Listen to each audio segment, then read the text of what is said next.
Hello and welcome to another Tactical Corner. Today we look at the game between the Dark Eldar and the Blood Angels that was played earlier this week.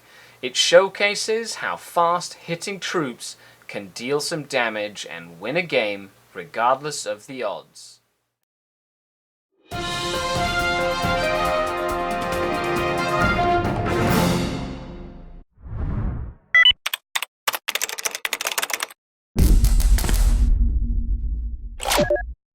Hello and welcome to another Tactical Corner.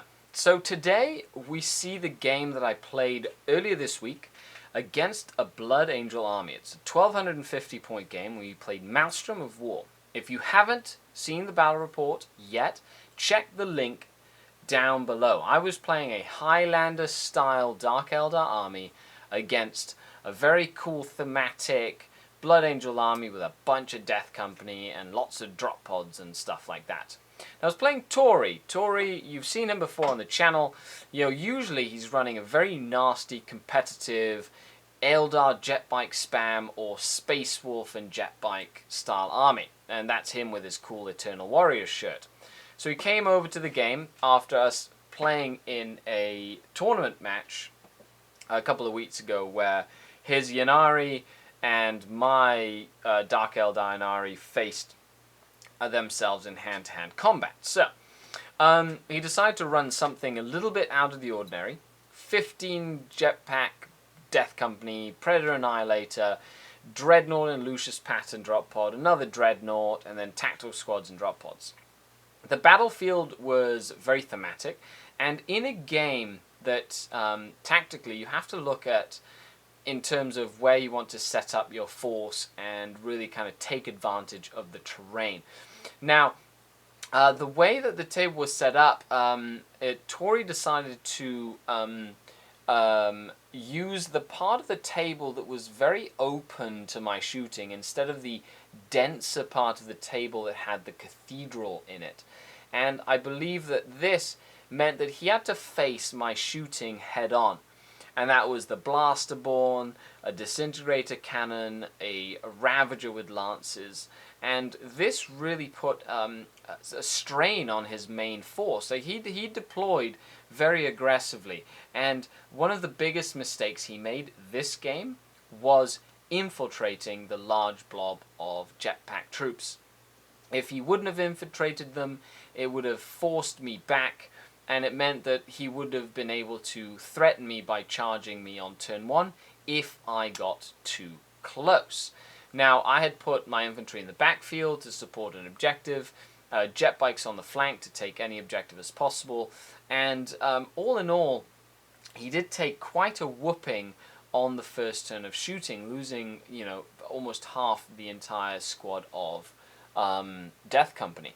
Now, my Ravager got very lucky with his Night Shields when the Death Company Dreadnought was trying to shoot it with a melter gun.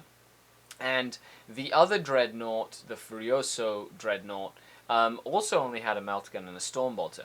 I feel like having a few heavy flamers on drop pod troops or flamers on drop pod troops is of high importance, especially when going against some squishy Dark Eldar.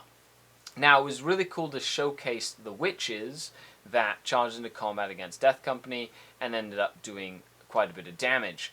But it was only possible because I concentrated firepower on the Death Company themselves before they could be as nasty as I had to whittle them down. There was no way I was going to be able to deal with that many Death Company without whittling them down. And having all my reserves turn up on turn 2, essentially, meant that I was able to focus fire indiscriminately on that unit and bring it down to a manageable size. Now, I basically had to abandon my troops on my objective. That Blood Company Dreadnought, that Death Company Dreadnought just walked in, murdered everything. And the other Death Company Dreadnought was in a threatening position. One of the biggest mistakes I made with that Furioso Dreadnought in the corner, not in the corner, in the middle of the battlefield next to my witches, was I hadn't given my Archon or my Hecatrix any haywire grenades whatsoever. And so that Dreadnought walked in, blew up the Raider in the middle, and then my witches were forced to walk around.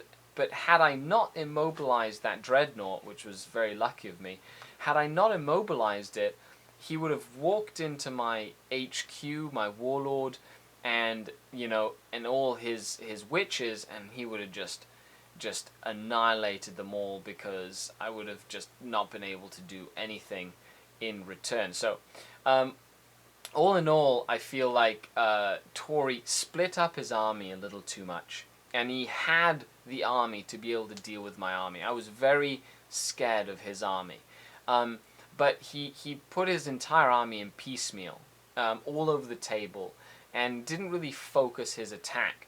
And partially because the Maelstrom cards were forcing him to split up, but even then, the Maelstrom was very close. I did not think it was going to be this close until the 4th turn, when I pulled ahead by essentially killing, his Predator Annihilator and killing the other Dreadnought and the tactical unit that had just dropped down, unable to finish off my Ravager thanks to me jinking. But it just comes to show that you can have very tight games with a variety of different army list design, and tactically it's about using everything you have at your disposal. Well, I hope you enjoyed this Tactical Corner. Leave a comment below. Thanks a lot. Patron of the week is Dimitri. His pictures are amazing. See you next time.